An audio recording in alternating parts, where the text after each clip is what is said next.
We can measure how courageous we are by how vulnerable we're willing to be. It's not a sign of weakness. Perfect example.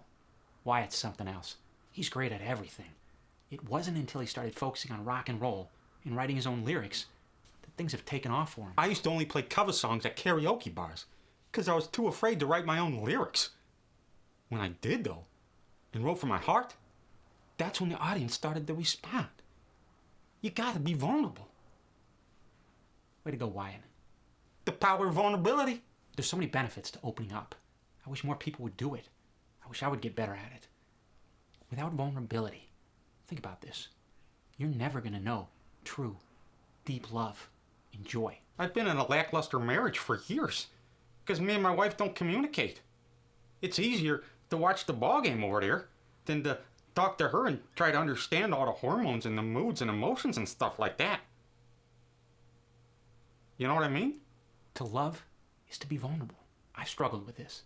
Because to give someone your heart is saying, I know this can hurt, but I'm going to do it anyway. Being vulnerable is essential, not just in relationships, but in the business place. If you're not willing to fail at work, you'll never innovate. Used to be as a teacher, I saw vulnerability as a liability. That's right. I had to set the standard for the kids, be tough up there, the role model, teach them how things are. But I held the leash too tight. If you do that, kids are afraid to be vulnerable. And they lose their essence. And sometimes they get to be adults and they don't know their true selves.